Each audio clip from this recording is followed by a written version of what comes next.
السلام عليكم، كنتمنى تكونوا بخير وفي احسن الاحوال وانتم كتشوفوا هذا الفيديو. من بعد ما تعرضت الفنانه الكبيره نجاة عتابو يوم السبت الهجوم كبير في مواقع التواصل الاجتماعي. بعد هذا الهجوم هذا فهي كترد على الانتقادات اللي لقاتها على قبل الجمهور، وهي كالتالي. من بعد الحلقه ديال يوم السبت تحطت اول حلقه ديال البرنامج ديال المغني الشعبي، فهنا كانوا بزاف ديال المشاركين، وبعد بزاف ديال المشاركين ما غناو. فجاء هاد المشارك هذا بدا كيغني عادي جدا بفضل الصوت ديالو الرائع والجميل. اللجنه ديال التحكيم بطبيعه الحال عجبهم الصوت ديالو، ولكن الغلط اللي داروا هو انه ما كانش كيركز على اللجنه اولا كيشوف فيهم. هنا نجاة عتابو فهجمت عليه وقالت له كل شيء زوين، صوتك زوين، ولكن الحاجه اللي كنصحك بها انك دخلتي ما عطيتيش اعتبار نهائيا للجنه التحكيم، ما كنتيش كتشوف فينا نهائيا.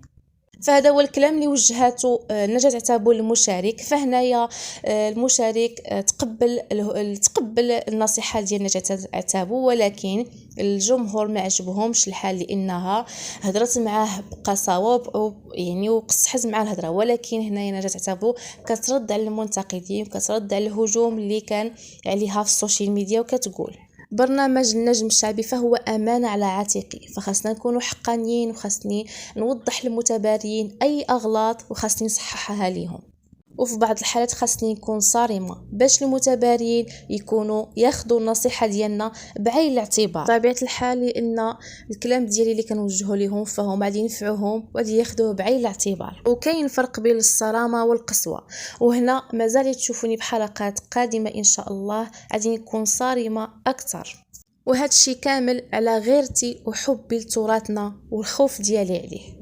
وحنا سنين وحنا في هذا الميدان، ومن طبيعه الحال حتى حنا تعرضنا للقسوه وتعرضنا للظلم، وكذلك تعرضنا لبزاف ديال الحوايج اللي خلاونا نكونوا صارمين وناخذوهم بعين الاعتبار ونصحوا الاغلاط ديالنا منهم. وانا الكل اولا الناس اللي كيعرفوني اولا المحيط العائلي ديالي فكيعرفوني انني حقانيه وصارمه، ومع الناس كنكون صريحه جدا.